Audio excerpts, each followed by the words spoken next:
이 지난 영상에서 황제 암살을 하려고 했던 현가하고 진무양 콤비는 진무양이 서폿 역할을 제대로 못해주는 바람에 끔찍한 결과를 맞이하게 됐었죠. 그래서 연나라 왕자 단도 죽고 현가도 죽고 진무양도 죽고 해가지고 목표는 실패로 돌아갑니다. 이런 실패했다는 소문이 퍼지고 시황제는 더더욱 사람들을 의심하고 경계하게 됐을 겁니다. 분명히. 이 소문이 전국에 퍼지게 되고 이번에는 현가의 친구 중 무술과 악기의 달인인 고점리라는 사람도 현가의 복수도 하고 그 다음에 현가가 못 이룬 목표도 이루기 위해서 나서게 됩니다. 이 고점리의 특징으로 말할 것 같으면 현가의 친구이기도 하고요. 또 무술하고 악기의 굉장한 달인이었다고 알려져 있습니다. 그런데 무술 실력은 현가 정도 되는 검술가는 아니고 그랜드마스터급 되는 무술가고요. 대신에 악기 연주에 엄청난 재능을 가지고 있었다고 전해져 내려옵니다. 고점리는 현가의 복수를 하기로 마음을 먹고 일단은 진나라로 가서 악기 연주를 해서 유명해질 계획을 세웁니다.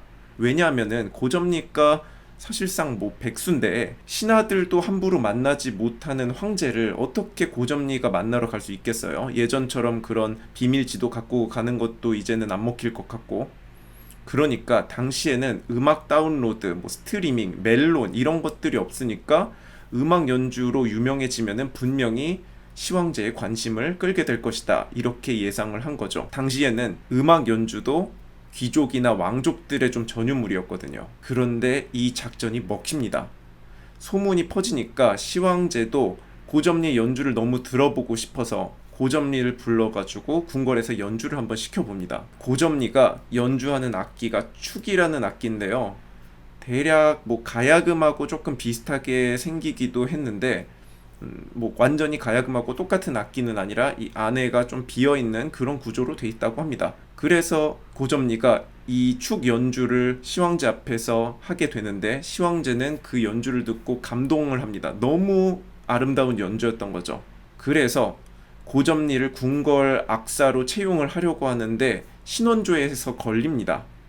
뭐가 걸렸느냐? 고점리가 바로 시황제 암살 미수범이었던 현가의 친구라는 게 밝혀졌다는 거죠. 그래서 시황제는 고민을 하다가 고용을 하자니 너무 불안하고 아무래도 뭔가 의심쩍은 부분이 있으니까요.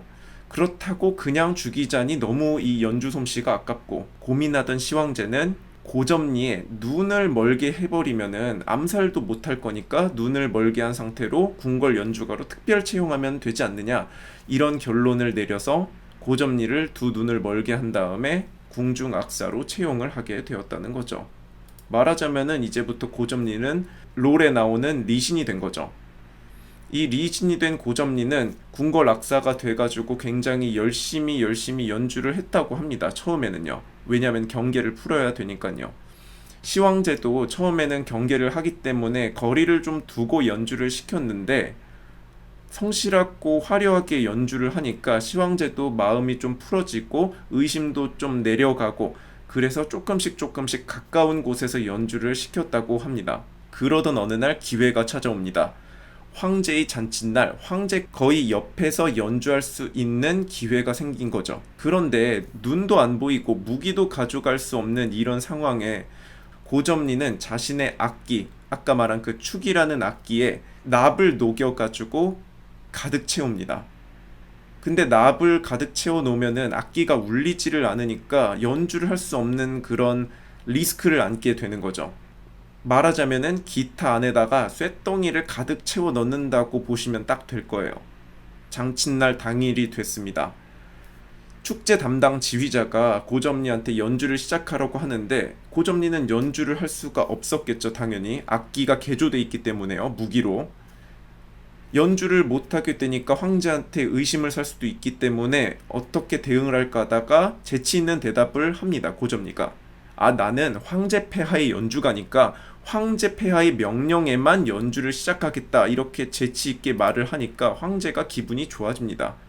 그래 네가 그렇게 나한테 충성을 하는 거 알지 그러면서 이제부터 연주를 하라 이렇게 외치는데 이 소리를 듣고 고점리가 바로 축을 냅다 던져버리는 거죠. 시황제의 머리를 노리고 이 뚝배기를 날려버릴 생각을 한 거예요. 아쉽게도 빗나갑니다. 왜 빗나갔느냐 하면은 시황제 옆에 장식용 징이 있었는데 거기에 소리가 반사가 돼가지고 조준이 좀 잘못됐던 거예요. 고점리는 눈이 안 보이니까 자기가 던진 축이 시황제의 머리에 맞았는지 아닌지는 알 수가 없었겠죠. 당연히 날아오는 게 무엇이었느냐? 경호원들의 칼이었기 때문에 고점리는 죽으면서 아, 내가 던진 게 빗나갔겠구나 라고 생각을 했을 겁니다. 우리 불쌍한 고점리는 그래서 그 자리에서 돼지고기 두루치기가 되어서 죽었고, 시황제는 눈이 먼 악사조차도 자기를 죽이려고 하는 사실에 충격을 받아서 더욱 의심병과 경계심이 커졌다고 합니다. 그렇게 해서 모든 암살 시도가 다 끝났을까요? 아닙니다. 아주 유명한 암살 시도가 한 번 더 남아 있었는데 이 이야기는 다음 영상에서 마지막으로 소개해 드리도록 하겠습니다.